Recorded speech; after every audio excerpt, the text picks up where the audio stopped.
Lindsay is with us in Phoenix, Arizona. Hi, Lindsay. How are you? Hello, kind sir. I'm great. How are you? Better than I deserve. What's up in your world? Well, I have a quick question for you. I'm a stay-at-home mom, and we are about, we're pretty new to your program. We've been trying to get it together for a couple years, and are just now starting to get really, really serious. A little bit late, if you ask me, but we're trying. And we have about $23,000 in credit card debt on two of our cards, our Visa and our American Express. And then we have a few thousand on a couple other ancillary cards that we're going to pay off here with tax returns, and we've been, doing it as quickly as possible. My question is, we've never been in this much debt before, and honestly, I'm just freaking out about it. And I'm wondering if I should go back to work to help pay off the debt, or if I should just continue to stay at home with my kids, which I absolutely love to do. Mm-hmm. There is a little bit of there's extra circumstances. So our 7-year-old is autistic, mm-hmm. and he has a lot of social and behavioral therapies. Mm-hmm. And a lot of people coming to the house to help him, and we go to a lot of appointments, and so it would be an adjustment and a change if I went back to work. Mm-hmm. But I just feel, to be honest, I just feel guilty. I just feel like I'm sitting here not contributing anything financially, and my husband is working like a dog. I'm so sorry. Mm-hmm. What does he make? Anyway. What does he make? About $65,000, I think, with overtime. He's been working a lot of overtime. Yeah. And what's the last time you were employed in the marketplace? Oh, gosh. Our 7-year-old is 7, so I gave my 9 months notice when I got pregnant, so about 8 years. Okay. And what were you making in those days? $15 an hour. I was doing accounting. Mm-hmm. It was not anything I love to do, but just it paid the bills. We lived in Santa Barbara at the time. We were just being young. So is there any reason to believe you would make much more than that were you to go back in the marketplace today? No. I mean, well, my family they're in real estate, so I could get my real estate license, and I have my mom and my uncle who are phenomenal at it. They make very good money. They would take me under their wing and help me learn the ropes. So I would probably go do real estate, but then I have to pay for real estate school, which would probably go on the credit cards, mm-hmm. Or we just save up for it and then do it. Mm-hmm. But it costs money. I have to get my license, and that's probably what I would end up doing is real estate. Mm-hmm. Okay. Well, real estate's a little different because it gives you a lot of flexibility. And the truth is, most people look at houses when other people are off from work. They look at houses when they're off from work, so in the evenings and the weekends, which, by the way, is when your husband's available to help take care of your children. Right. So that would be a career that would actually be complementary and allow you to do, regardless of whether you earn money or not. If you wanted to do a career, that's the kind you would want to do, given the stresses on your household. Right. And so, here's the thing: you guys have not been really working this system for very long, have you? Oh no. Yeah. You were kind of playing with it around the edges, and he was like half in or not in, and you were trying to do it, and you were like sort of doing your version of my plan, which means you just weren't doing my plan. Is that right? Right. That's pretty much the case. Yeah. We were just living in Santa Barbara, playing at the beach, having fun. So so now you're both on board and you're both ready to go? Oh, we're really, now we're like extreme. We're, we haven't eaten out in a really long time. We're I think seeing our credit card debt. How's the budget? We did every dollar, mm-hmm. and that scared us to death. And it's funny because I heard someone on your program say they didn't really know how far in debt they were, and I mm-hmm. thought to myself, how could you not know? And then we get on every dollar, and I seriously burst into tears and thought, how in God's name mm-hmm. did we get here? Like, how did this even happen? Here's what I would tell you today. Okay. Yeah. You're finally ready, both of you, to do what it takes to win. You can get out of this debt with his income, and you're not doing anything wrong. There's nothing for you to feel guilty about. You're taking care of your kids, especially the fact you got a special needs one on your hands, which is double, triple time, and intense. And were we to hire someone economically to do the job that you are doing, it would cost a lot. Yeah, it would, probably. And so I know it would. You hire somebody to take care of an autistic child? That costs Yeah. a lot of money. I mean, it's a different kind of a care, right? Yeah, well, yeah, he's super high functioning, but yeah, he does have but emotional it's not issues. just hiring a nanny. You know what I'm talking about. So no, my point is that you are very economically valuable sitting where you're sitting, and you have nothing to feel guilty about at all. I think the two of you need to work this plan hard for the first time ever, and I think you can do it. If you've not gone through Financial Peace University, now's the time for you to go through. Not because you're broke, but because you're ready to learn. You're actually ready to submit yourself to a plan.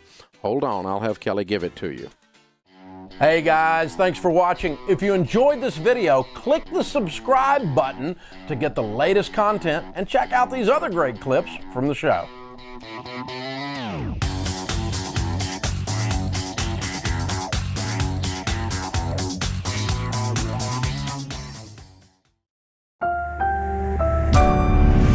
Brought to you by Xander Insurance. Identity theft protection isn't a luxury in today's world. It's a necessity. Get yours at Xander.com. I just have a brief question for you guys, and that is, I take care of my stepdad, and I myself have no more debt, but he has $13,000 combined between a personal loan from his brother-in-law and credit card debt.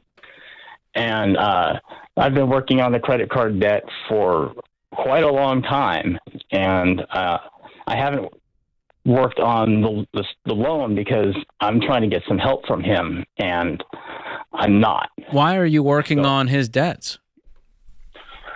Well, originally when we started living together, it was one of those things where we kind of needed each other in terms of, like, I didn't have anything, and I had the job, but he had the place to live, and he had a credit card, and things kind of, spiraled out of there. We've had life events happen. I got in a car accident a couple of years ago. We had to put the whole thing on the credit card because we didn't have, the insurance didn't pay out in time. So you technically don't owe these debts. It's all in his name, but you feel a guilt because it was taken out for your benefit. That, and he took care of my mother to her dying day, and I told him that I felt like I should do the same for him. So you feel like there's no legal obligation, it's a moral obligation, and you want to be generous and just pay off his debt. Yes, I feel that way. And I'm kind of in this conundrum as well that I need to take care of myself and my daughter too. Yes. Yeah. So listen, bro, you don't. I'm saying this in a way that I always want to hold very tightly, that we honor our parents, okay?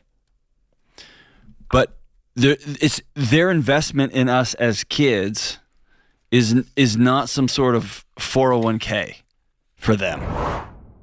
These days, it's not if your identity gets stolen, it's when. So you need ID theft protection from Xander. They monitor your personal info proactively and alert you of any suspicious activity, including home title fraud. Then Xander takes care of everything, including up to $2 million of stolen funds protection and white glove service to help you get your life back. Plus, kids are covered for free on their family plan. Call 800-356-4282 or go to Xander.com.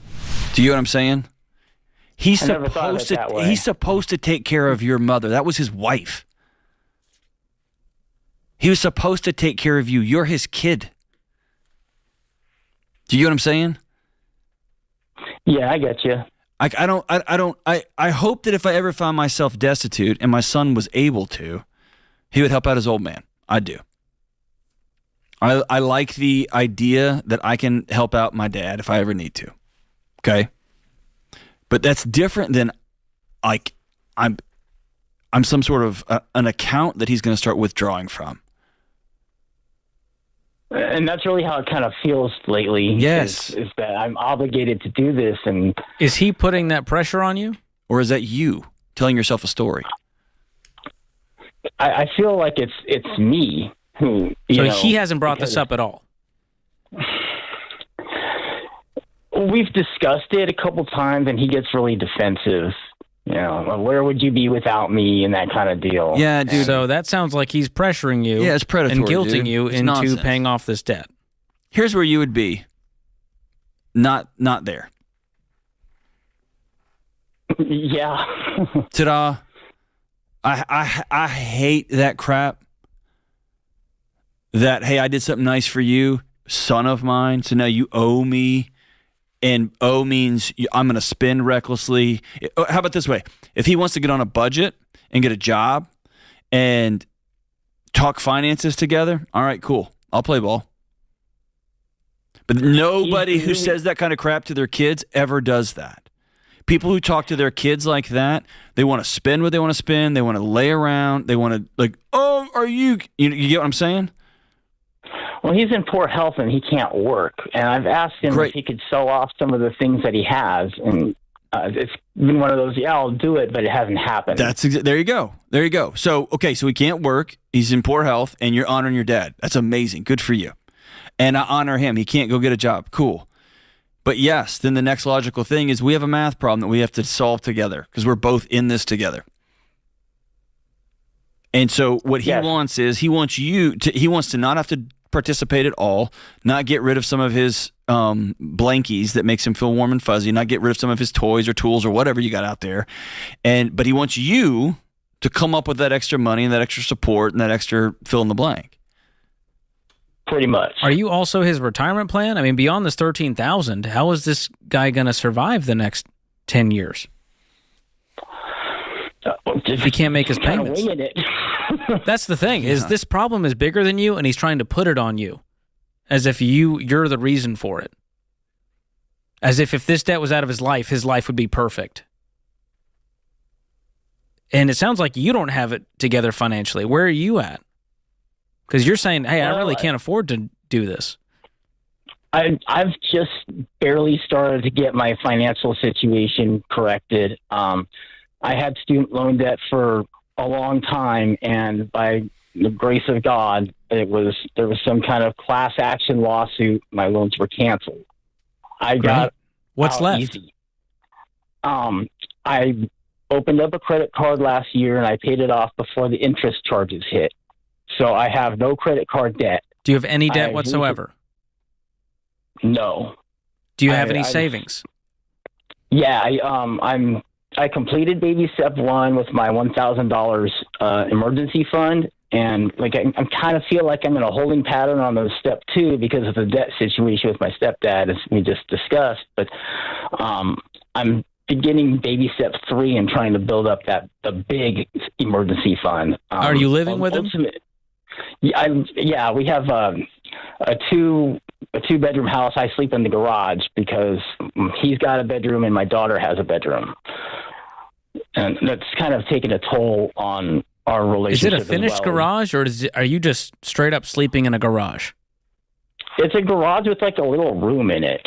So I don't know what it was utilized for before we moved in here. It's a rental. What's your long-term plan? Do you make enough to move out on your own for you and your kid?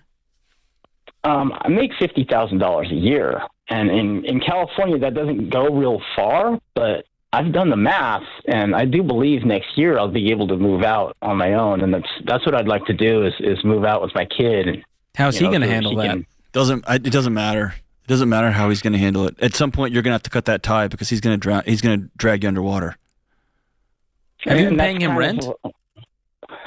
I'm paying 2/3 of the rent.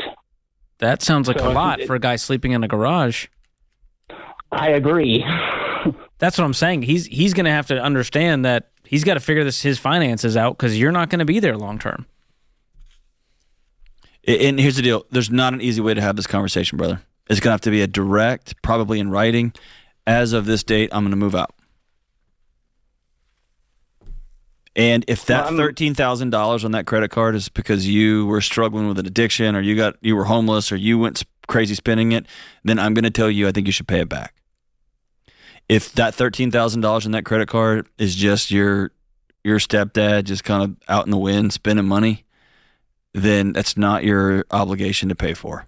And no amount of guilt tripping is going to make that bill yours. Only you know what that bill is. Yeah, I look at it a couple times a month. Yeah, I imagine you do. And maybe you're able to say, all right, you know what, I'm gonna work an extra job. I'm gonna pay this stupid bill off, and then I'm gonna move out. Yeah, that's something I'm working on right now. I'm educating myself into being able to build a small business on the side as a side. You don't need to be doing that right now. You do not need to be building businesses, brother. That is how people take one step out of the hellhole you've found yourself in and fall right back in it. You need to get 2 jobs that have health insurance that you can clock in and out of, that give you some boundaries and some practice on your life. Okay? Don't start I'm going to get in a gig on the side. Man, that's too much for you right now. We got to draw some boundaries with Dad first.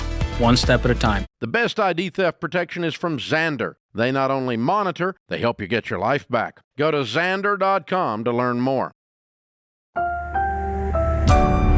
Brought to you by the EveryDollar app. Start budgeting for free today. Alex is up in San Antonio, Texas. Alex, how can we help? Yes, sir. Good afternoon. I owe my sister $20,000 that I would like to pay her back. She loaned me this money earlier in the year, and we invested the money. It didn't pan out, so I was calling for your opinion on getting a loan, and if so, what would be the best type of loan? Okay, hold on a second. So you got your sister to give you $20,000 for some type of business investment. What was the investment? Yeah, what was it? It was property, but it's out of the country. It's in Peru. Okay. So it got a little dicey, and it hasn't panned out. What does that mean? I would like to pay her the money. Well, I know. But what does that mean it didn't pan out? Well, we've run into some obstacles, legal obstacles. Evidently, the people that we were dealing with weren't entirely honest with us. So the money's gone, and you have no recourse. Right. How's your sister taking it? Well, she's been pretty patient with me. She's not harassing me at all, or keep reminding me. When were you in any way? When were you supposed to pay her back? Like, tell me the initial plan, because I'm trying to gauge what your timeline is here. We were supposed to pay her within a couple of months. It's been almost a year, and it's gone just a little bit longer than I would want it to. Got it. And okay. So, well, you're broke. You're broke, and you're thinking now, I got to get this monkey off my back with my sister, so I'm going to go get a loan, and I'm then going to just pay the bank back. And I just think that's ridiculous. I'd rather you be spending all of your time and effort just paying your sister back. You don't need to go to a bank or a credit union or some private loan shark type situation where they're going to charge you enormous interest rates. Just start paying her back. Could you pay her $1,000 a month? What would need to be true for you to pay her $1,000 a month or $2,000 a month? Could that happen? Yes, I could pay her $1,000, possibly $2,000 if we really discipline ourselves. Then start doing it. This is your sister, man. She loaned you the money. Man up. Well, start paying it back. What was that? She's been patient enough with me, and I would prefer to just pay her because I see you her. You can't pay her $20,000, so pay her what you can. Because here's what can happen. Here, I want to lay out 2 sides of this. Unless you tricked her, right? When you said, "Hey sis, let me borrow $20,000. I have this real estate thing that I want to invest in." When you say the word invest, any person knows, okay, there's a chance I could make money, and then there's a chance I can lose money. So I'm guessing she knew going in there was a chance that you would lose this money. And if that was the case, she wouldn't get her return back as quick, or she wouldn't at least get the money that she invested back as quickly. So go ahead. So there is part of that. There is part of that that's true. You both agreed on this thing. I think it was a terrible agreement, but you both agreed to it. So there is part of that where it's like, okay, like you said you were investing in this. It didn't pan out, so it's going to take a minute to get the money back. I'm afraid of you getting a loan because I think if you get a loan, it's going to cause you to move slower on this than you need to, because as Ken said, the monkey's off your back. Now you can just be willy-nilly with it. When it's your sister, you're going to, move, I don't know if I can say, you can move hell and earth to get this money, right? And so I want that kind of intensity for you to pay her back, because you don't like this. And I like that you don't like it, because that's what's going to make you move. And you need to move, my brother. And let me tell you something. If you go get a loan, that interest payment is going to be more punishment for something that you already did that was dumb. Don't multiply dumb. Learn from the stupid mistakes. We've all done them. Move forward. Start paying her what you can each month. You'll get through this. Create your free every dollar budget today, the simplest way to budget for your life. Today's question comes from Robert in California. He visits and says, we're on baby step 3B, saving up for a down payment on a house, debt-free, except the house, and have our emergency fund in place. Trying to figure out what we can afford. I know you say house payment should be around 25% of your take-home pay on a 15-year fixed-rate mortgage, but houses in Southern California, where we live, are so expensive. What do you suggest for hot markets like ours? We feel like we can't find anything reasonable that's going to fit in that range.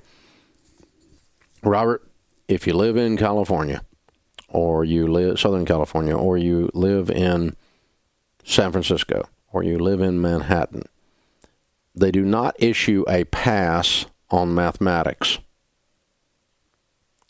Math doesn't count. You're in California. Sorry, it counts. And the bottom line of our guideline is simply this. Regardless of where you live, whatever reason you use, and however valid the reason is or isn't, if you end up with a house payment that is a large percentage of your take-home pay, you're going to struggle financially. Duh. We call that house poor. And if you want to be house poor and blame it on Southern California real estate prices, it's a reasonable blame. I mean, yeah, prices are high. The thing is, can you afford to live there? If you don't make enough to live there, then we've got another issue. And, you know, there are people that do not make enough money to live in Manhattan. It's too expensive. There are people that don't make enough money to live in X neighborhood, whatever neighborhood you want to name, or whatever city or subcity or borough or county or whatever. It's too expensive. So the thing is, you either, you cannot tie up 40, 50% of your income just because you live in an expensive area. That means you don't make enough to live in that area, is what it says. And so it's up to you. You can do whatever you want to do. But I can tell you that it is very difficult to prosper financially when you get a house payment that's north of 30% of your take-home pay. You can qualify for that much, and people do it all the time, and they rationalize it, but they don't prosper financially because they're so far in debt they can't breathe. The house owns them. They don't own it. The house becomes a curse rather than a blessing. You don't get a pass on math because you live in an expensive market. And we've got some of these other markets that the prices are just exploding. Phoenix is exploding. Denver. Denver's gotten really expensive. And, there's entire articles and studies being done on the people to work at service-type jobs cannot afford to live in Silicon Valley, so they're having to ship in people to work at service jobs because you can't afford to live there. I mean, it's a multi-bazillion-dollar market, as an example. And it's just, you can't afford to live there. You can't afford to live there. And this is a micro of that same discussion. And so you got to decide, are we going to live in a house in an area with a bit of a commute, or in an area that's not necessarily our first choice in order to prosper financially? Or does this make us stop and say, well, we don't really make enough to live here? Maybe we need to think about that.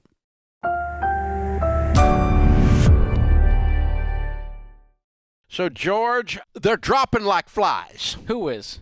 The Bitcoin boys. Oh my goodness. The Bitcoin bros they're just dying like on the vine. I don't know what's happening. They're like the dinosaurs. We're going to look back. It's almost like they had a bad business model.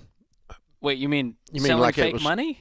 Fake money didn't work or something, I'm gloating a little because I caught so much hell from you Bitcoin bros for the last 3 years, 5 years, on how stupid a boomer I am and how out of touch I am while I'm telling you to stay away from this crap. and now another one files bankruptcy just a few minutes ago, right? Oh, yeah. Yeah, we had BlockFi? BlockFi. Crypto lender BlockFi follows FTX into bankruptcy. And follows 4 others that filed this week into bankruptcy. And it's because it was a house of cards. They is dropping like flies, man. Oh, man. I doubt many of our listeners had their money tied up in this kind of crap because they actually listen to this show. So I hope no one out there listening was hurt by this situation, because users are going to their accounts and it's zero, and they're not getting their money back in these situations. So it's a scary environment if you did throw a bunch of money into crypto, which millions of people have. You remember the old movie It's a Wonderful Life? Oh, yeah. Had a run on the bank. Yeah. You go to get your money out and you can't get it out. The bank went broke. Who knew? It's a Wonderful Life. It's a modern day tale. Yeah, I wonder if there's any little angels with their bells ringing on this one. I'm guessing not. I'm guessing there's some devils doing the dance with their pitchforks instead. You got to wonder how many more. I'm kind of thinking there's not any angels involved in this. I could be wrong. I mean, the guy looks like Belushi in Animal House, so there's no way that he's actually, Belushi in Animal House, as stoned as he was, looks better than this guy. So, wow. That's what happens when you don't get out of the basement often enough for fresh air and a haircut. Oh, man. This is a house of cards, Dave, truthfully. I mean, the whole thing is just crumbling because they were all intertwined with each other, and it turns out it was only worth what people were willing to pay for it based on hype instead of based on actual, revenues and profits, which is what the S&P 500 is based off of. Well, and to recoup, I mean, we're gloating and carrying on and poking fun at you people, but we gave you great intellectual and academic detail on why this was going to happen. I just truthfully did not think it would happen at this scale this soon. Even that caught me by surprise. I figured it was going to, it would unravel. There'd be a few things drop here or there, and eventually the thing would stabilize and, over a period of a decade, begin to get some actual credibility. I thought it would probably work its way through. I don't know if the whole thing makes it. It may just completely cave in. I mean, the domino effect on this has been wild. Because here's the thing. Rabbi, this is an interesting lesson for everybody, not just Bitcoin, but about everything. Rabbi Lapin talks about this book, our good friend. He's an Orthodox Jewish rabbi, best-selling book called Thou Shalt Prosper. In the book, he looks at money through the Jewish lens, and he explains to us properly that money is not about math. Money is about trust. Money is spiritual. And so that's why all kinds of weird things have been used as a medium of exchange throughout history, whether it be a gold bar, wampum that we trade Long Island for, furs in the Old West, pioneer days, 2 beaver pelts. Why would you take a skinned beaver pelt as payment for something? Because you trust, you believe that other people will exchange that for some biscuit dough and some hardtack, right? And so that, you can use anything as a medium of exchange if you trust that it can be used to exchange goods. In the Old Testament, one of the things that was used was oil. Oil was used to keep the Holy of Holies, the lamps burning in the temple in the Holy of Holies, and oil was a symbol of God's Spirit. It was used to anoint kings. You see the prophets pouring oil over the top of the head of King David or King Saul, anointing them king. And oil, because it was prized, then you could literally go into the marketplace in those days with a carafe of oil and do an exchange.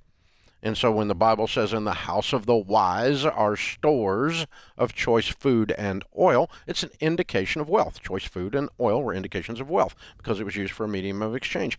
You can use, textiles. You could use anything that another person would accept. And so it's about trust. It's a spiritual thing. Money is spiritual, and all money is spiritual. The dollar bill is no exception. It's not magical. The only reason the dollar bill is more believable, has more credibility, is because it's more widely accepted and has a longer track record. That's all. Yeah, and backed by the government, and so that's where the regulation comes in versus. But you have to believe that matters. We all are in agreement that this dollar is worth something. I'm really, the backing of the government doesn't even impress me anymore. It's just the idea that I know that I can take this and go buy a steak with it. I can fill up my car with it. Well, I can't. I can put a few dollars. Almost. I've put a little bit of stuff in my car, but a little bit of gas in my car. But you know what I'm saying? It's and crypto never really had that. It doesn't have a track record. It wasn't volatile. It was too volatile. It was too narrowly accepted by a very narrow portion of the population, and yet everyone attributed to it the same credibility, the same spiritual power that, say, the dollar or even the peso or even the yen has. And it was not there. Yeah. It was a nuance within the economy. Even though it was massive, it was still a nuance within the world economy. It had not yet proven itself. No. It was an out-of-control, overgrown baby child. And now it's fallen in, and everybody started treating it like it was a legitimate thing, and they got their heads taken off. Well, we kept telling you, don't do this. And the fraudsters and the scammers started to realize we can make a quick buck by entering the space. Well, you know why they entered the space? That's also spiritual. Because who was playing in the space were people looking for quick, easy money, and people who are looking for quick, easy money are always easy prey to the con artist and the scammer. And so you're most easily conned when you're afraid or when you're greedy. And if you're neither of those, it's very hard to con you. Yeah, you're not. And you don't fall for it. But get rich quick, man. If you're in there going, I'm cutting edge. I'm a Bitcoin bro, man. I'm the smartest guy on the planet, and I'm on TikTok, and that proves it right there. Yep. And I'm all of this crap, and you're setting yourself up. Absolutely. Well, I just hope my next paycheck isn't in beaver pelts. I'm a little worried now, Dave, of what you're trying to get at here. Dave's trying to go back to the old times. Let's see if he'll take some textiles this month. Oh, man. George, I'm going to leave at the break and go hunting. That would not shock me, honestly. I'm never killed a beaver. That's why you bought this property by the woods, Dave, so you can take a quick break. That's it. I can go down there and make a beaver pelt and pay George. Oh, that's what we'll do. Just go, go down there to Next segment, I'm going to be Davy Crockett with this on my head, Dave. It's going to be great. He did not wear a beaver pelt, George. That was a coonskin cap. You are so lame. This is The Ramsey Show. Brought to you by the EveryDollar app. Start budgeting for free today. I was calling because I think I'm going to be out of debt here soon whenever I get this bonus in May. But I've been out of debt before, and I went through your program. I don't want to be too long-winded, but I used to live in South Carolina. I met my wife. We were in debt. I got us out of debt. We saved up some money. We moved to Virginia. We bought a house. And then life just came down pretty hard before I got the emergency fund going. So I took on some debt. I didn't know what to do. And now I'm sitting here with almost twice as much as I had the first time. And I want to get back to being intentional about breaking it down. I know what to do. I've done it before. But I'm worried that whenever I get to baby step 3, it's like you got a brand new paycheck. You almost double the amount of money that you have. And, I just didn't do it right. So I'm just wondering if there's anything that I should be doing now to prepare my mindset before I get there here in a few months. Well, I think this is as much an emotional call as it is financial. And I'm going to let John address that. I think you don't trust Nathan anymore because you backslid. And there's some shame and baggage from that because you're like, man, I worked so hard to become debt-free. Now I have more debt than I did, and now I have a family, and this is just different. Is that what's going on here? Yeah, for sure. That's tough, man. What? There's something else at play here. What is it, Michael?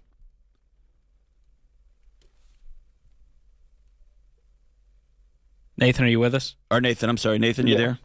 Yes, sorry. I read the wrong name on the board. There's something else at play here. I don't know, man. We got married. My wife has a job, but she doesn't really make any money. She works her own business and she keeps herself afloat. She's an athlete, and I promised that I would be able to provide for her, give her everything that she wanted, and Is that how you got into debt? This new property. No, I don't like loan her any money or give her any money, and she runs her own business and she is really good at her finances, but she basically says, you make the money, you pay for the house, you pay for everything that we have here. I'm going to do my best to make sure that I don't pull any money from what's coming in. And, you know, I just don't feel like I've really been a good steward to her as far as, you know, taking care of business. I don't think that, Nathan, I don't think that's it. Man, I wish I'd said it out loud first. You sound like a guy who opened his eyes and found himself running parallel lives with his wife. Y'all aren't doing this thing together. And you've taken it all on your shoulders, which is noble, but you can't carry it all because you don't make enough money. Well, we do really well. I live on 45% of my income, but I'm a spender. Where's the other 55 going? We did it the first time. I'm sorry? Where's the other 55% going? Right now it's going towards the debt, at least 40% of it. I spend one paycheck that pretty much covers us for the month, and the other paycheck I allocate to what we got going on. So how much debt do you have versus how much you make? I make $3,600 a paycheck. I don't know what that comes out to. I'm in the military, so I have non-taxed income, but my W-2 is $90,000 a year. Okay. And I have $56,000 in debt. What kind of debt is this, if you listed it out? I have $15,000 on a vehicle that I bought for her after her last truck blew up. And then I have a motorcycle. And then I've got some left on the loan that we took out for the wedding, and then the rest of it is on credit card. All right, you told us at the beginning of this call, dude, that life just hit you in the mouth. It didn't. Life didn't hit you at all. You had a wedding. My HVAC, the wedding we only paid like I'm just saying, you had a wedding, you got a motorcycle, you bought a truck. I mean, you made some choices, and then you gave yourself zero margin, and then your air conditioner went out. Well, that's not the timeline, but, you know, that's fair. I had to buy the truck, or she can't do her job. Whoa. What do you mean you had the motorcycle? What's her job? She is an equestrian athlete. She needs a vehicle to be able to move her horses up and down the country to do her job. But you said this business does not make money. And she's committed to not pulling from the family finances until you get out of debt. No, it breaks even. It's net zero. She covers herself for her gas. So it's a hobby. It's a hobby. It's 100%. It is not a hobby. She is an Olympic level athlete. I'm not trying to diminish her. We're saying her financially capabilities. She's amazing. I'm just saying somebody who's it's not making money, so it's not a business, or it's a business that's going under, or it's just barely staying afloat. What was her W-2 this year? She doesn't make an income. Therein lies the problem, my friend. You went into debt for a business that doesn't make revenue. And now the truck is depreciating, and you have no way to pay it. So I think we need to call it what it is. I do have the money. I understand, but I do have the money to pay for it. But most of the debt that came was because of me. I've got $22,000 on a credit card. She didn't do that. What was the credit card money spent on? I spent $16,000 on the HVAC, and the rest of it I spent on myself because I thought I deserved it.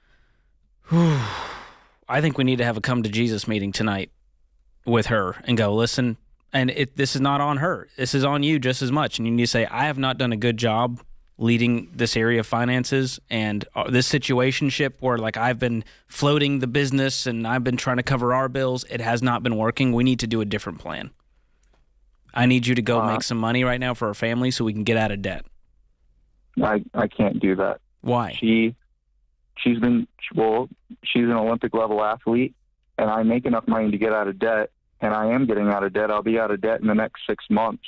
And what's to say you're not going to be back in it when she needs a new truck for her business? I just don't really see what that has to do with that. It's not a...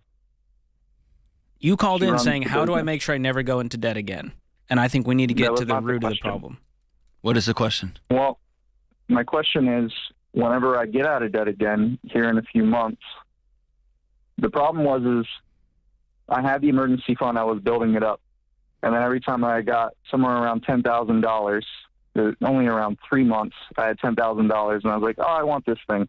And that's what I spent my money on, because I've never had a savings account. I've only ever had the emergency fund, so I treated it as a savings account. Okay. And so I'm wondering, whenever I do get out of debt. I'll tell you right now, Nathan. Until dude, listen. George and I are all on Team Nathan. We don't win if you don't win. I want you to win this thing. I want your marriage to be amazing. I want your wife to go win a gold medal. So we're not coming at you, and your voice is as though we're trying to attack you. We're not.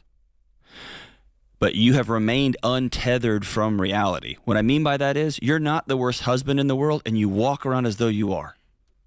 You bought some things on a credit card when you knew better. That doesn't make you the most evil guy in the world. You made some dumb purchases.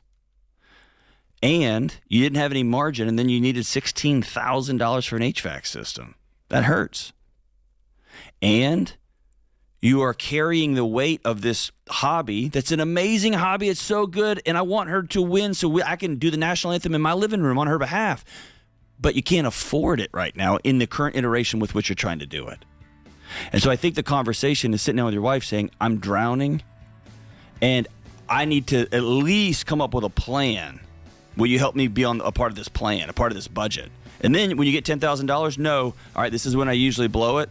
I'm going to take extra steps. I'm going to put some hurdles in the way that I don't blow it this time. But you've got to come down and have a conversation with reality because, brother, you're going parallel lives with this person, and y'all have to come together and do this thing together. I'm not going to tell you to sell the horse, but I will tell you to sell the motorcycle, Nathan. Best wishes to you. Create your free every dollar budget today, the simplest way to budget for your life. Brought to you by the Every Dollar app. Start budgeting for free today. Matthew is in Chicago. Hey, Matthew, how are you? Hi, Dave. How's it going? I appreciate you taking this call today. Sure. What's up? So I recently graduated college. I'm 22, and I got married last summer. Congratulations. Thank you. And I find myself overwhelmed with student loan debt. I racked up in about 3 years at a private college. I racked up $198,000 in student loan debt with an average interest rate of 9 to 14%. Good Lord. Sheesh. Yes. What else? And I have about $5,000 in credit card debt. My wife, we went to college together, and she graduated debt-free, so it's good. Only me with the debt. Okay. What are you guys earning?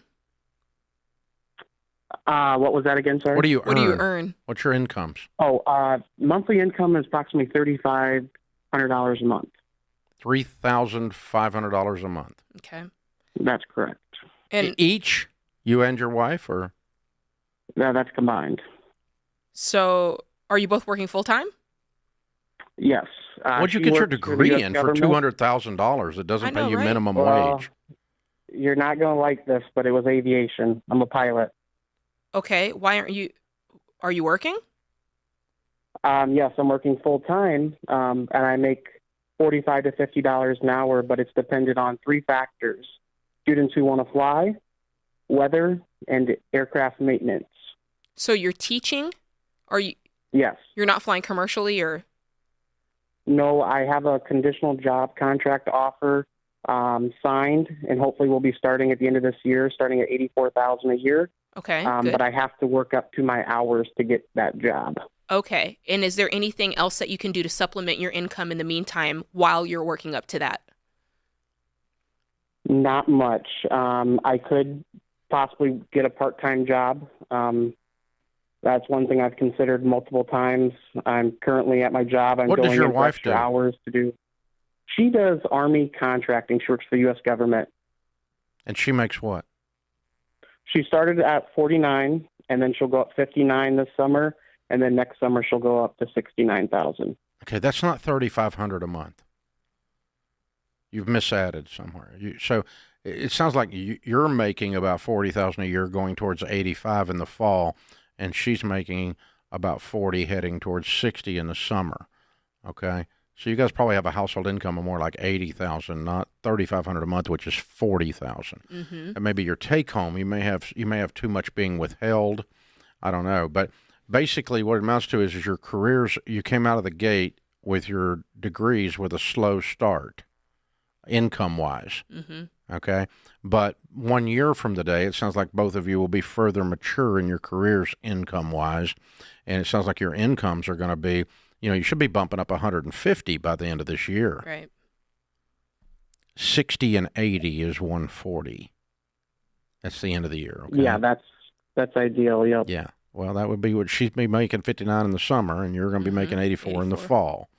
So that's the way that adds up. So, yeah. So right now it's tight. And James, what's the name of our refi company? Y Refi. Y with like the letter Y. Like you, like yours. Letter Y, the letter R-E-F. Y. Yes. And Refi. You need to look those guys up. They are the best in the business at private student loan refinance, and they probably can get your rates down. Yeah, because 14% is not ideal. Yeah, you got hammered with that, and that's aviation school that got you, not standard student loans. Mm-hmm. So, and then from there, the formula is like everybody else. Live on less than you make and tear into it. But I think my point is, Matthew, that you're going to be not making a ton of progress between now and June. From June to January, you're going to make a lot more progress, and the following and every time thereafter. Okay?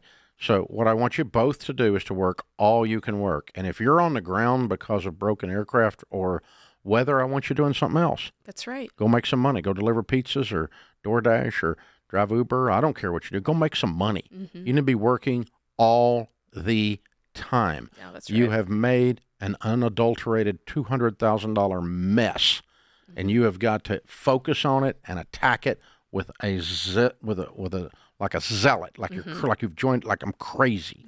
That's right. You got to get crazy about it. But the good news is once you guys really get into it, I mean, they're going to be average. They're going to be that person who pays off their debt in around 2 years, 2.5 years, and on to the next thing.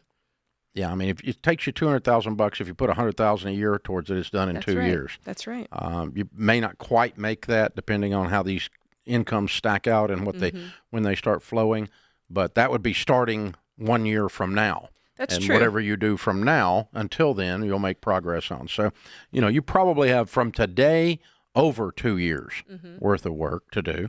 Maybe approaching 3, but you'll be out in that if you lean into it and don't go buy a bunch of stuff and keep everything down, and just keep your rent down, rent the cheapest possible thing. Yeah. Don't go on vacation, don't eat out. You have a mess to clean up, and there's no, when you're 22 years old, you got the energy. Go do it. That's right. Go and don't wait till you're 32.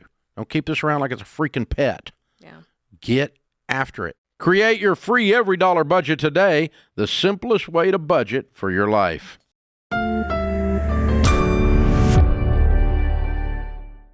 Ryan is in Salt Lake City. Hey, Ryan, welcome to the Ramsey Show. Hey, Dave and George. Thanks for taking my call. Sure, what's up? So my wife and I are just about to graduate with our bachelor's degrees. My wife actually will have 2 at the end of April, and I'll have 1. Hers will be in nursing, and mine will be in exercise and wellness, and I'm about to start chiropractic school in Texas. Now, my main question has to do with how to tackle the student loans of chiropractic school as they come. I've listened to a lot of your shows on YouTube, especially the ones having to do with chiropractic school. And I know you don't have the highest thoughts about chiropractic school, but I am anticipating taking about $100,000 to $120,000 in student loans. And the reason that that's lower than what the average would be for chiropractic students is because I've received about $32,000 in academic scholarships for chiropractic school, and my wife will have a job of about $60,000 a year as a nurse. And so those are my main questions. Okay. Also, I don't know if it matters. It does matter. My savings is about $35,000. Okay. How much debt do you guys have from the schooling so far? We currently have no debt up until this first semester of chiropractic school. We took out $10,000. Okay. Why when you had $35,000 in the bank? we wanted to keep it there as a safety blanket if when we got to Texas we wanted to get a house, or also keep it there if down the road, once I start my business, we have it there for startup costs. Okay. Well, I disagree with your strategy. Number one, I wouldn't buy a house while you're in the middle of all this. You're talking about going $120,000 in debt to go to school, meanwhile buy a house, and meanwhile keep $35,000 to the side to build a business later. No. Effectively, what you're doing is you're borrowing money, not for school, but effectively you're borrowing money to keep money in your savings account, and you're borrowing money to open your business later. You're borrowing money to put your down payment on your house. That's effectively what you're doing.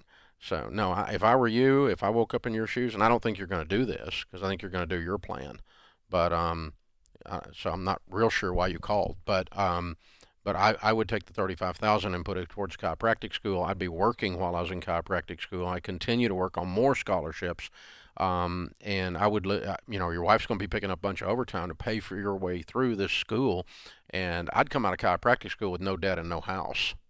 That would be my goal. Yeah, I'm hearing talk about safety and wanting to feel safe, and all of this debt is not putting you in a place of safety. It's putting you at a place of risk, and when you get out, you're going to feel broke, even as a chiropractor, even with a great income, because you're broke, because you're making payments on $130,000 of debt at that point, while paying a mortgage payment, by the way, and property taxes and insurance costs and home maintenance costs. So now's not the time to be buying a house. I want you to get your career on the right foot, pay cash for this thing, and later down the road, then we can get into a house. So if I could put two of you on two separate tracks, and let's see who wins. Your track or the track I just outlined, where you use every dime you can scrape together and you pay cash and you work your way through beans and rice and beans, and you do anything you can do to create an income to get your way through, but you don't have a house and you don't have money to start a business when you come out, but you don't have any debt, versus the plan that you've got, where you've got $120,000 worth of debt, $35,000 in the bank, and you got a house, which means you don't have $35,000 in the bank anymore, and your expenses have gone up. If I can take either one of those two guys and I fast forward them 10 years, my guy will win. You'll end up with the house and owning your business. You might have to work for someone else for a season to save up the money to start your business. You might have to work for someone else for a season to get the house bought, but you won't have any debt hanging around your neck, and every dollar you make will be free for you to plow into your future in cash, and you cash flowed the whole thing. 10 years from today, ready, set, go, my guy will win. It reminds me of the tortoise and the hare. Classic story, but we got to move slow here. And I think there's a lot of lies that we've believed, especially the younger generations, that, Dave, we deserve a house. We've worked so hard to get through school, and we just deserve the right car. I didn't even hear entitlement in his voice. I just heard he was trying to be wise, and he's trying to do all these smart things, and he's trying to do three different things that are smart in his mind and doing them in the wrong order. School, house, start a business. And you're trying to do them all at the same time and in the wrong order, and hold this money and try to make this $35,000 do all that. It's not going to do all that. And it's the same guy who will call 5 years later and say, hey, Dave, I got a chiropractic practice, and I've got hundreds of thousands of dollars of debt because I needed to start it for startup costs. What do I do? I'm broke. And I don't want that for him. So, Alex, or Ryan, I'm sorry, you're going to do what you're going to do, and I got a feeling just from listening to you, you're probably going to do your plan. But if I could put your twin brother beside you and he worked my plan, he would beat you. That I'm telling you, that's how the math will work out, and that's how life will work out.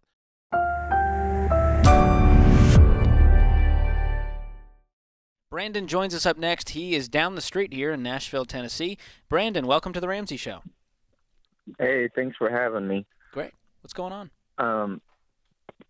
So basically I'm calling because I'm 24. I recently married last year of June. We have a 5-month-old kid. Oh, congrats. And hey, thanks. And I am scared for myself. I know that I haven't been doing the best. I am trying, though, every single time. I just got out of the Army in January. I got a good job that it's so good that I plan on staying there for life in Portland, Tennessee. And I'm making about $6,500 a month. $2,300 of that is from the VA tax-free.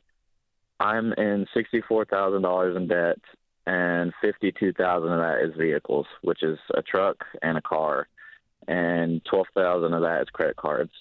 every paycheck I get paid weekly, I put money in the savings and I pay everything as much as I can. Aside from that, take care of the family. But I'm getting scared because I have a problem where I have a spending problem. My wife is great. She's more of the savings person. And I have this problem where if I see something, I'm afraid if I don't get it then, I'll never get it again, or I'll never have the opportunity. And about of the $6,500 a month, about $4,000 of that goes away to all that stuff. And I want to be, I'm all right. I'm struggling to where I have money, I'm surviving, taking care of the family good, but obviously I'm not. Dude, where you I'm are wanting worth to more be. than surviving, Brandon. And thank you so much for your service to this country. Yeah, absolutely. So here's the deal. You are a dad now. This is not 21-year-old Brandon having a good time, living his life. This is Brandon as a father, as a husband, and that means we have to make adult decisions, and that means these vehicles are probably gone this week. And it means we're not going to have the fanciest, newest toys. We're going to drive a beater car because we have to get our family to financial safety. And I can feel that fear in your voice. You told me you're scared. So are you willing to do something so that you can remove this fear and stress out of your life? So here's the thing.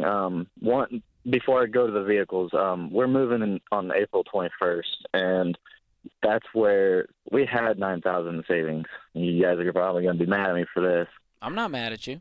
We had no furniture. Right now, we're living in a place where it's life-threatening to where I wouldn't say life-threatening, but it's very disgusting. We are very organized and everything, but my family is living with roaches. Thankfully, the kid can't crawl yet. And the renter guy, it's all under the table. He's nice. He's a good guy, but he's lazy.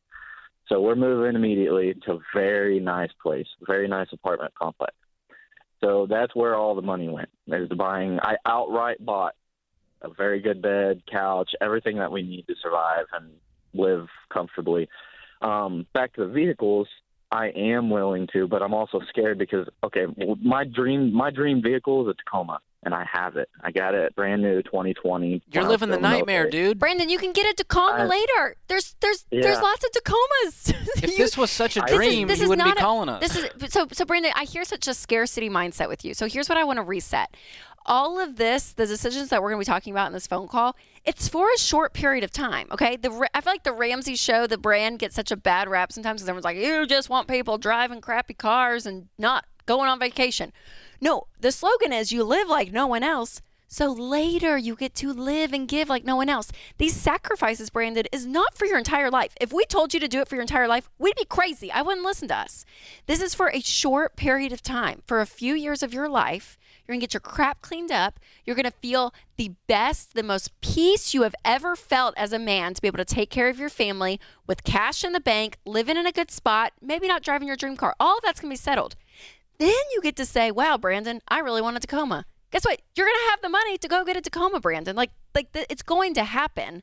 It's just not happening right now. And the problem is this instant gratification, and you're overcompensating, right? Like you're in a crappy spot right now where you're living. So we need to go get in a really nice spot with really nice furniture and all this. You got to find a middle ground, Brandon. So I want you guys to sell the cars tomorrow. I want you to get $1,000 ASAP, and then I want you to start working on this credit card debt and pay it off. But with these cars gone, it's going to help the debt amount, and then I want you guys saving 3 to 6 months of expenses. And with your job, everything that you guys are doing, in 24 months, Brandon, your life is going to look different. We're going to give you a free membership, a year membership to Ramsey Plus for you and your wife to work together on this plan. Was she unclear? No, she was not. Thank you for that, Rachel. If you are driving your dream truck and you live with roaches, you are not living the dream. You're living a nightmare, dude. This is The Ramsey Show. Brought to you by CHM, a biblically based alternative to health insurance. Learn more at chministries.org/budget. So I recently purchased a home in West Virginia about a month ago. And since living there, my family and I have got really sick, experiencing allergy-like symptoms.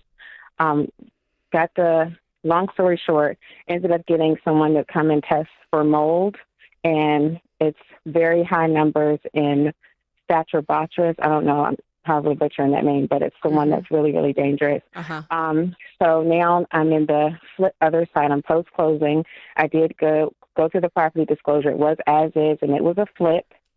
And also, I did also get a home inspector as well. And this is through a VA loan. So now I'm trying to figure out if I should do a mold remediation myself or go ahead and do a deed in lieu of foreclosure situation, because now I don't feel comfortable staying there at all, because what else is concealed in this house, I don't know. And turns out the guy that flipped it has a horrible reputation around the community for doing basically lipstick on a pig flips. So when you did the inspection to purchase the home, it didn't come up on the inspection, but now it is. Can you clarify that for me? Yeah, the mold is in plain view, but from a lay person, if you look at it, it looks like mildew or maybe like dirt, just like a dirty basement. Yeah. But the second inspector that came in said, this is definitely mold. It's in plain view. Nobody called this. He said the appraiser could have called it, but I know they're there for just evaluation purposes. But he said that, you potentially have a case. And I've contacted attorneys, and they have all pretty much said that I don't have a case because it's a buyer beware state, which I wasn't. I didn't know what that meant. So the onus is on the buyers, and it's not a lot of consumer protections for us in West Virginia. Oh, shit. Wow. Have you had any estimates on what it would cost to try to go through? And I mean, mold is such a frustrating part of the, that whole process of renovation. But have you what's the talked to anybody? remediation cost? Yes. So I had an adjuster come for with my homeowner's insurance, but of course they deemed it pre-existing, and the adjuster told me that the basement is not even up to code. So the cost of doing the basement is like $20,000 plus, and the mold remediation itself would be $10K plus. Is that how many? Okay, so let's keep. I think for now we keep the mold separate from the basement not being to code, and find out, because here's the thing: if you get the mold out of the house and you're ready to sell the property, then you can say you can sell it, you can feel good about it, there's no mold here. The other question, but I did have the question, so you're telling me your inspector missed the mold and missed the fact that the basement wasn't to code? Yes, and he said one of my questions before I hired him was, how long have you been doing it? What are just asking his history of his work. And he's like, over 20 years. And I looked at reviews. He has great reviews on the BBB and that's weird. All this stuff. And I was like, are you approved by the VA? And he was like, yes. And I verified everything, and everything checked out on paper. But yeah, none of that. And there's nothing on him. There's no liability towards whoever did the inspection. And that's what the lawyers are saying? But they are saying that the likelihood of it, of winning in court is low because of that caveat emptor buyer beware thing in West Virginia, and the fact that they have no duty to disclose mold in West Virginia. And what's the point of the DACM inspection? What's the point of it? Exactly. You would have to hire a mold inspector on top of the regular home inspector, and a radon inspector, and whatever other inspectors separately in order to do this. And they said it was a law just passed with the Supreme Court back, I think 2020, just last year. It was something recent that passed. But my realtor in the agency, his broker, he told me that I did have something and that I should pursue it. But my thing is, go into further debt with litigation, going back and forth with these lawyers, which is a shot in the dark, or just take an L. And I mean, it's going to ding my credit, but I need to get out of it because we're essentially homeless. Why can't you just put it on the market? You've purchased it. Can't you just put it back on the market for sale? Why does it have to go into foreclosure, I guess is what I'm saying. Because I'm going to have to disclose it, and it's not remediated. So also I asked that question. They said a lot of lenders won't lend on a home with active mold. Now the mold, I don't know if it's active because I've got a dehumidifier down there, and I've sealed up where moisture may have gotten in. But I don't know who deems it active or not, but you can see it now because I've pulled paneling off. It was hidden. It was even more like the obvious mold that you would be behind paneling. So what if we said this? What if we said, let's get a couple of opinions on what it's really going to cost to get this remediated? Mm-hmm. And then do you have any money anywhere? No. And the money I am getting, I run a business out of West Virginia. Mm-hmm. And right now we're living with my man, and we're going back and forth 2.5 hours between Columbus and where we're at every other day, so I can still take clients, and that money is going towards gas and food, and because I've had to take the kids out of school because they are allergic to it, and I got them allergy tested to verify what I'm saying, you know. Yeah. How much are you making a year, Melissa? I'm a disabled veteran, so on top of that, I would say about 80,000 a year. What do you get for the disability per month? About 5. Okay. So just under 5. It's like 4.9 or 4.8, something like that. Okay, and then what do you take home from your actual job? Take home per month. I would say about 5. So we've got $10K a month. How many kids? 2. And how much is this mortgage out of your take home? 15. 1,500? Okay, that's good. So Melissa, I almost would just go rent somewhere. Yeah. I mean, be paying the mortgage, go rent, because this isn't feasible. The 2.5 hour thing, I think that adds stress. I think that's exhausting everybody. Pulling the kids out of the routine, I mean, that's just miserable. I would just go rent somewhere. Go rent a 1-2 bedroom apartment, knowing it's short term. Cheap. Yes. Just knowing like this is what we're going to do, just to have some stability from where you were. And then they can get back in school. Yes. And then from there, gosh, I would probably get even a second attorney's opinion. And sometimes, they'll take cases and with what, is won in court. If so, then that's how they get paid. So you're not having to go deeply in debt with all this litigation and stuff. So, so maybe even from a different standpoint, from a payment perspective, you can find someone different on that end. But I would probably still pursue that because this feels like a lot of negligence on the end of your inspector, even though the mold thing, which I guess is the biggest part of all of this, if he doesn't have to disclose it or find it, that has to be separate in West Virginia. I mean, that's just bizarre. And then I would be saving, and I would do the cheapest renovation you can to get this mold out. That would be safe to resale so that you can, in good conscience, sell this home. Right. Would you want to stay in the home if you did get the mold all clear? I don't, and I don't want to stay.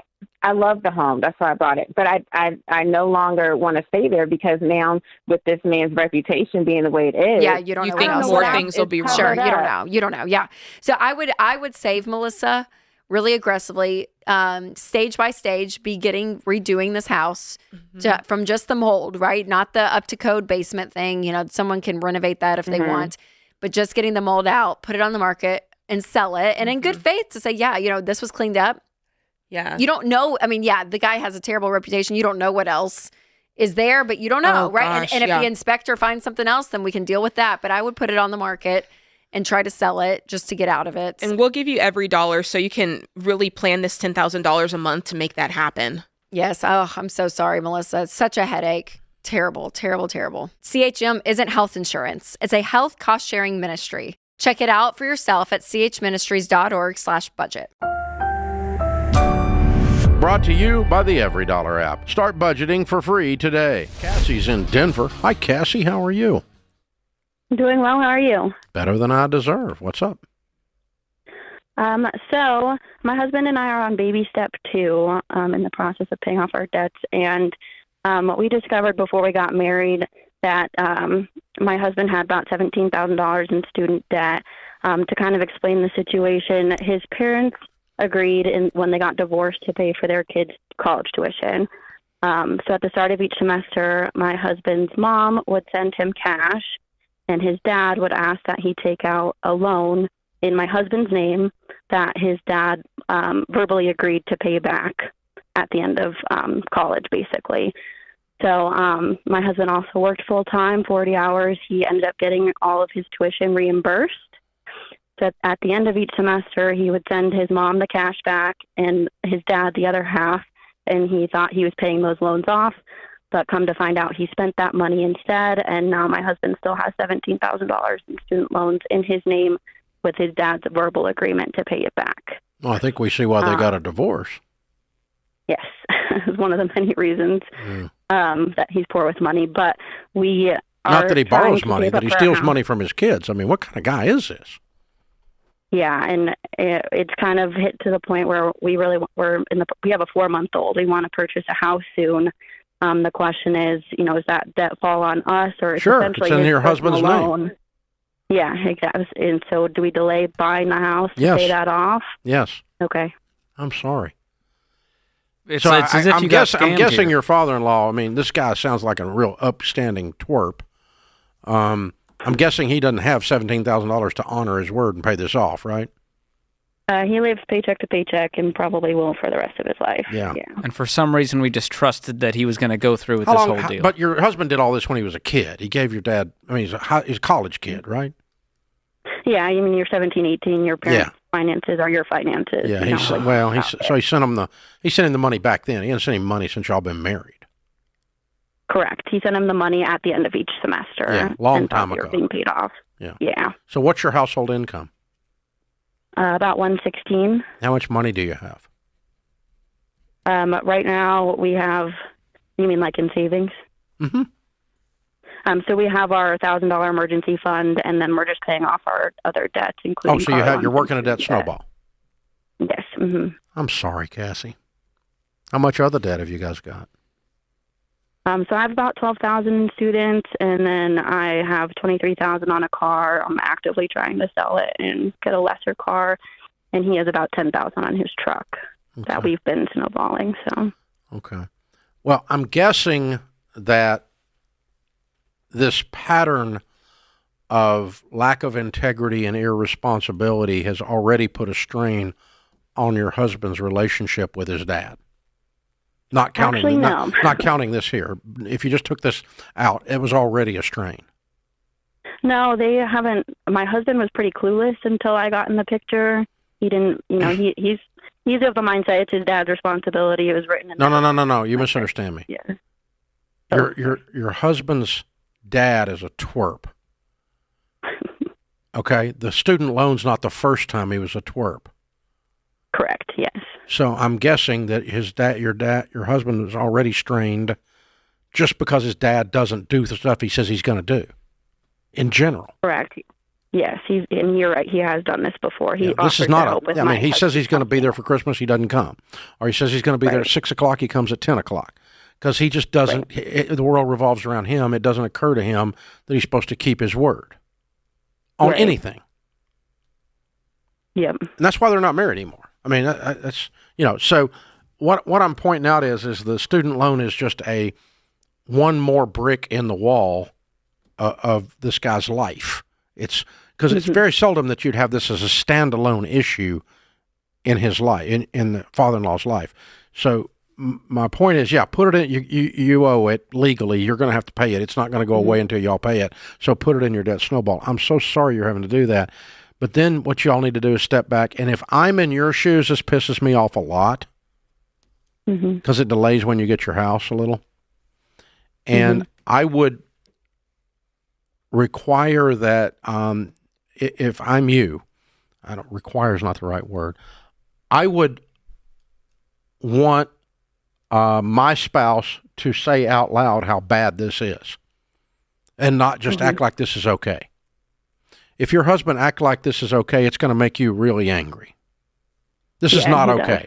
This is not okay. Does he still trust that his dad's going to pay this? I don't understand. Yes, he does. How? And he did it for his sister as well, and he's actually missed payments on her plan, so her credit got really messed up from it. There's nothing in the entire story that indicates he's ever going to pay this. Yeah. And so your husband owning that is going to help you relationally with your husband and help you emotionally. If I'm in your shoes, this is me anyway, it's going to help me. If this is my wife and she came in and she goes, look, this is awful. I'm so sorry. We got to pay this and it's wrong. And he's not going to do it. I wish he would do it. He's just not that guy. He's the guy that doesn't do what he says he's going to do. He's that guy. And so that's for you and your husband. Because there's nothing either one of y'all are going to change the twerp. The twerp's just a twerp. Mm-hmm. He just is. I mean, he's just over there, and you're not going to change him, and no amount of angry is going to make. There's no justice in this story. Mm-hmm. Justice will not be done in this story, this side of heaven, right? Because justice would be the old man paid the bill. Right. But that's nobody in this, within the earshot of our microphones right now, 30 million people listening to this call, none of them think he's going to pay the bill. Your husband's the only one. So he needs to own that for the sake of your all's relationships, is what I'm saying. Does that make sense to you? Yes, it does. I'm not asking him to disown his father or never speak to him again. I'm not suggesting that. There's not molestation or something that's occurred here. There's nothing like that. This is just the old man didn't keep his word. Well, yeah, that happens a lot, I'm afraid. The old lady didn't keep her word. That happens a lot, I'm afraid. So, but you can love him where, he's just that guy over there. And it's just, I just love him but I'm certainly not going to do him business with this guy ever again. Right. I'm not going to trust him with any money, not going to send any money to him. Well, you're $17,000 in the hole to me. Let's just start the conversation there. Yeah. But so the reality is you guys are in $62,000 of debt, your debt, you make $116, and this is a solvable problem. But it's going to delay your home purchase by a few years. Yeah, well, not even, but maybe 18 months is what it's going to take to get rid of all this debt. Unless you sell the car, it will happen even sooner. So yeah, it's you're going to get there. You're going to get there. It's just. But it's like you got scammed, is what it feels like. Yeah, it's so I got emotional. scammed. I'm out the money, and I still have to move forward. I didn't just get scammed. I got scammed by my dad. Yeah. Oh my God. The person who's supposed to love me and protect me. The very one me. that's supposed to not. It's like these parents that steal their kids' identity. It's a certain level of scum. It's a whole nother level of scum. When you steal your own kid's identity, and you go open accounts in your kid's name. Oh my God. That's just, this guy didn't do that, but he's in the same bucket, and it's just awful. Oh, I'm so sorry. But the problem is when we get into these things, you get right down to the facts. The facts are, Cassie, that your husband has a student loan in his name, and no one's going to pay it if y'all don't. So you're in debt. So you got to clean it up. That's the facts. But the emotion around the facts is just nasty. Mm. Well, and the whole situation from the beginning just sounded complicated and sketchy. It was like, well, you take that down in your name, and I'll get you. You make the... yeah, once you say that right there, you can see what's coming. If Dad's not willing to take out the loan for himself, he wasn't willing to take on the risk, and he was not willing to pay. Well, yeah. He didn't have the money, and he doesn't now. He blew it somehow. And Mom's over here handing cash, and he's handing her cash back. Oh, my gosh. And, yeah, you could tell what happened. You could tell what happened to that marriage. That's just awful. Mm. Yeah. Yeah, integrity shows up in everything, and it always shows up as a pattern, not a singular event. And that's what you're looking for. That's why I was saying that about. It wasn't the first time, and it won't be the last. No, it's not going to be the last time he doesn't keep his word on something. Create your free every dollar budget today, the simplest way to budget for your life.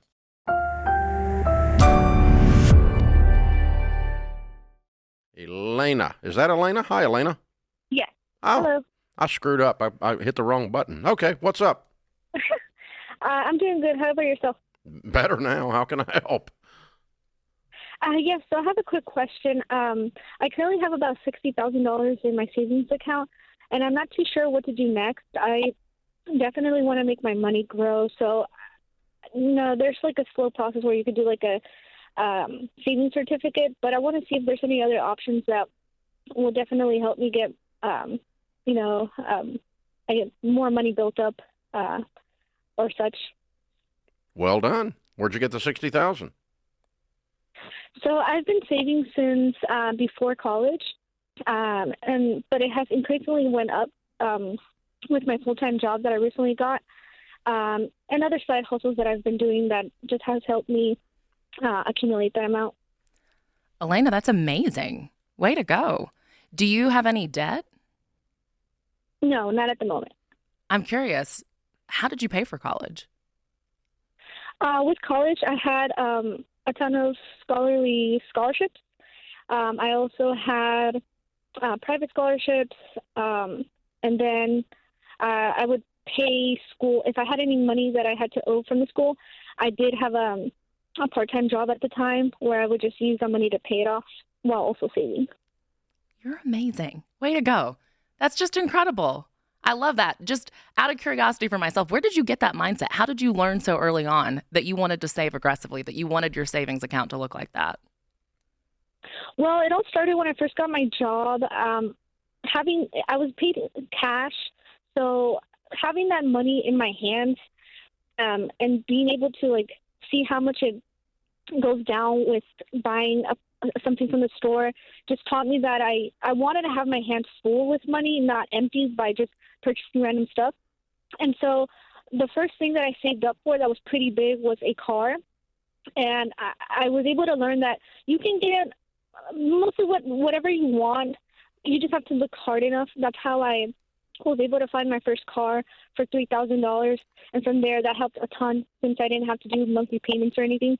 I just did it Very up well front. done. So what do you do for a living? So right now, I'm a data scientist at a car dealership. Yeah, what do you make? About $84,000. Good for you.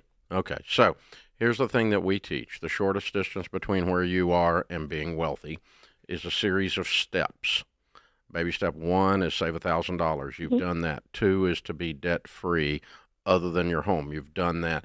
3 is to have an emergency fund of 3 to 6 months of expenses. So we would earmark some of your $60,000 for your emergency fund. We could call that $15,000 pretty comfortably as an example, okay, which would still leave you $65,000. What are we going to do with that? We're going to move on to baby step 4 and or start, you earmark this for saving towards a home, either one.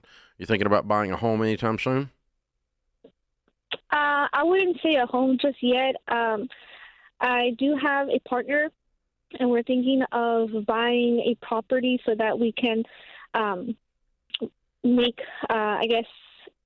it out with other homes, like mobile homes and such. Yeah, I would not do that. Use that as, I would not do that. Don't buy real estate with partners. If you want to buy some real estate, you buy the real estate, but you don't need a partner to do that. Okay. You're going to involve yourself in a mess that you're going to end up untangling later. The only ship that won't sail is a partnership. So I assume that you mean that kind of business partner. Is that what you meant? No, an actual relationship partner. Okay. Well, if you're not married to someone, don't buy a house with them. Okay. That's what I'm saying, because you're setting yourself up again for all kinds of problems if this relationship doesn't go forward. So if you're married, there's a methodology called divorce that takes the property and splits it up. There's not when you're not. And so don't do that. Now, as far as then what we would just move on to is you're just an investor, okay? You're either going to buy real estate with this other $65,000 and or you're going to start putting money into your retirement plan, into good growth stock mutual funds. We recommend that you put 15% of your income every year at baby step 4 into good growth stock mutual funds into a retirement plan. And that's if you've got a 401k at work, you get the match first. If it's a Roth 401k, you can stay there. Otherwise, after the match, you would need to move on and do Roth IRAs. And the mutual funds are growth and income, aggressive growth, and international. You're looking for mutual funds with long track records, 10, 20, 30-year track records. And you need to learn about those as you're putting money into that. Sit down with one of our SmartVestor pros. They'll help you do that. The SmartVestor pros don't work for us, but they're people that teach the same stuff that we teach, and they'll help you with picking out the mutual funds, teach you that. They're investment brokers. You can find them at RamseySolutions.com and click on SmartVestor Pro. So, yeah, that's the process we would use to lead you there. Hang on, we're going to send you a copy of the Total Money Makeover book, which outlines that for you in great detail. So, Christina, the only she had done so many things right, but she could undo every bit of it with one wrong move, and that's buying a house with someone you're not married to, or buying a investment property with someone you're not married to, and that will get you into a mess. Yeah, we've seen that several times, and I think that's kind of a dangerous spot whenever you don't have a proven plan. It's easy to start to get to that wealth building spot and see all the TikTok crazes and see all the different, quick ways to make money, and it's like you can get really lost in that. But Elena, you have done such an amazing job thus far. I love that you've been so aggressive with your savings. follow the plan. It's not the most flashy, TikTok crazy plan, but it's proven. It has worked for millions of people. We ought to put the plan on TikTok. I think it'd be good. Let's do it. Yeah, I told the guys to get us a TikTok account and let's get it on there. I'm ready for it. So.